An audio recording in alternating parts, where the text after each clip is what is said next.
Hi and welcome. This is week 4 update and a little bit of like lecture, what have you. First, some housekeeping. We're finishing week 3 and I wanted to note I have updated the lesson plan. The top 3 lines are the update about the importance of file names and following file name protocol and MLA format. And since I wrote it down and with much effort, I'm not going to repeat it to you, or I'm not going to read it out loud. But be consistent. If you're consistent, the teacher doesn't know the rule, they'll give you the benefit of the doubt. But if you keep changing back and forth, they know you don't know what you're doing, and they'll bust you for it. So be consistent with your capitalizations and with your file naming format. I realize now that I did not create I did create a Dropbox for the academic journal, number 3 in the lesson in the homework that was due midnight tonight. However, since it was not shared, it was a draft, I believe. So number 3, I'm going to make that optional for now. In other words, if you did that, you have it save it, or that to be due today at midnight, since that's kind of my bad. But the rest of it, I think people understood fine. Go back to content. Let's go to week 4. This is what's due this week. I want you to reread the prompt. There's a link to it. This is all in the syllabus, though I'm getting the feeling that people haven't read the syllabus. So I'm going to keep reminding people to go look in the syllabus, because you're held accountable to it whether I test you for reading it or not. Because it's like one of those end-user licensing agreements, a EULA. It's the I agree thing you click through on just about everything.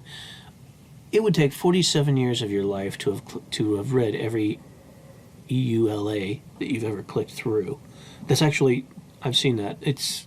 I can't cite the source off the top of my head, but it's a fairly good source. Nonetheless, you are going to be held accountable to it. All right, there's vocabulary. Check these links. I love this one, the class blog. The class blog. Check. These are things that I have commented on and that have rattled me and that have affected people's grades negatively in the past. So please look at them and notice that, okay, quotation marks look like this with those 2 lines. That's a quotation mark in America. Now in England, they do this with just one thing. This is in England. This is America. Spelled apostrophe M-U-R-I-C-A, America. We use American English. And that's 2 quotation marks, like this right there. Don't use too many rhetorical questions. If you're going to ask a rhetorical question, immediately answer it. And never use 2 rhetorical questions in a row. It just irritates me. I've gotten pages full of questions, and I don't like them. If you're going to ask a question, okay, then you answer it, let me know. Do not say someone was said. I'm starting to read this to you, and that's a waste of our time. Read these. These are all under the category. If you look on the left, scroll down here, categories. Comp 2 is a category. You scroll through these, and a lot of them are on the students' rights to their own language. Other are just things how to do stuff. Now here's how to cite sources. In-text quotations. I give you specific advice. I tell you how to do a block quotation, and I'm going to show you another place that's can be found. I have ranted about things that people tend to do in their students' rights paper that are just kind of questionable. I really hope you read these. And here's one on the Super Bowl, which today's the Super Bowl, so it starts at about an hour and a half. I think it's worth noting.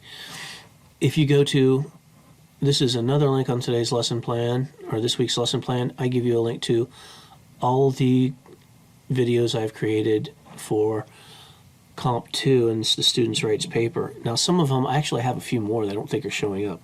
But this is a great way to get started. Some of them are a bit long, like, oh, that one you already watched, it was too long. Research basics, we don't need that one yet, but after the students' rights paper, that'll be useful. If you don't know how to do a hanging indent, and by the way, I'm going to mention that later. If you don't know what a hanging indent is, pay attention. I will show you in a minute. If you don't know what annotated bib is, or how to do it, or how it relates to students' rights, this one actually shows examples students used, and it's short. It's 5 minutes. Actually, this one's even shorter. Check some of these out. All right. Vocabulary, good words to use. Note, I don't want to hear in papers the word slang or ebonics. Slang is an imprecise word. It can mean 1,000 different things. It's like Smurf, if you ever watched the Smurfs. That's just Smurfy. We'll Smurf you, you smurfing Smurf. No, don't use the word slang. And Ebonics is a term created by political journalists who don't think African American vernacular English is a real thing. It's a condescending and derogatory term. It's complicated, and the waters are muddied because there are a couple of black scholars who have adopted the word, but most legitimate scholars of the language don't use Ebonics. Ebony, phonics, that makes no sense. It's a dialect of English. It's arguably a language in and of itself. Even those black scholars who have, there's a couple books in the library that are actually fairly good. But with those very few exceptions, Ebonics is not an accepted term. Do check out the vocabulary I got there. Now, I promised to bring up this again. This is the students' rights link I showed you earlier. I've gone over that. Oh, I love these. These are awesome. It's gold. Read these. This, if you Google Norton space MLA, I've shared this link with you multiple times. Note the use of a table of contents. This is brilliant, all right? This is how you find things. The first part talks about in-text citation, how to do it. If you haven't done MLA format, look at that. It gives you advice.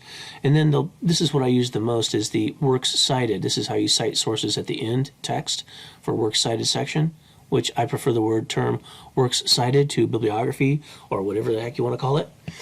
And it depends on what you're looking at. People say, how do I quote this? Well, what is it? Is it a journal? Is it a newspaper? Is it a website? Is it a book? It depends. What I like the best is page 40. Let's look at that real quick. This is going to be a crash course. Brilliant. Page 40. This is what a paper should look like visually. Now, people say, well, it's the ideas that count. I should be creative with telling me to put my name, then the teacher's name, and the class name, and the day in order, and the spacing the same. That's harshing on my creativity. Well, listen, I have an analogy. If someone farts in class, everyone might laugh, but it's not really clever. All right? You could say it's funny.